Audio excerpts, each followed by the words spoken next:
Hare Krishna. Welcome to the Ministry of Education's course on Instructional Design. Whenever we do anything in Krishna's service, we want to become daksha or expert in that service.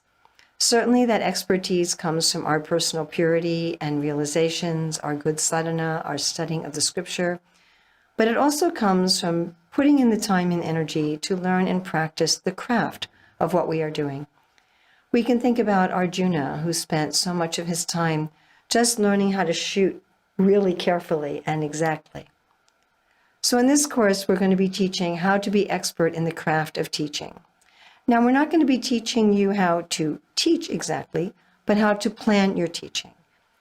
This course is called Instructional Design, and it is how to plan and design what you are going to teach. We're starting out with just mini lessons to introduce you to different topics. Please come back regularly because we do plan to expand more and more details in each of the topics, as well as adding more topics. As you're going through each of the lessons, we suggest that you pause, think about what you're hearing, perhaps write down some of your own ideas, and then come back and listen again. What are the topics that we have in this particular course? The first one is how to identify the needs and opportunities of the people you'll be teaching so that you can have a match between what you're teaching and what they need. The second is to find what already exists to meet those needs so we don't reinvent the wheel.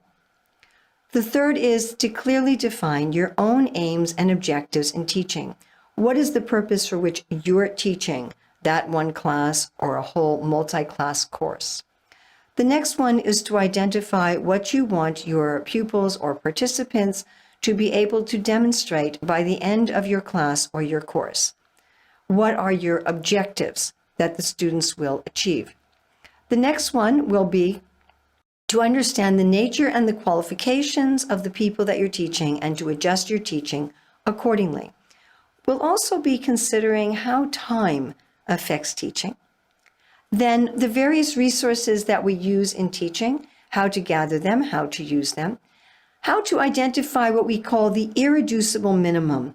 What is the most basic thing that your students have to master in order to achieve those objectives? Then how to choose appropriate learning experiences or teaching methods to achieve your objectives with the particular students that you have. How to make mastery easy for your students. How to assess or evaluate whether or not and to what degree your students have achieved their objectives, and also levels of learning according to Bloom.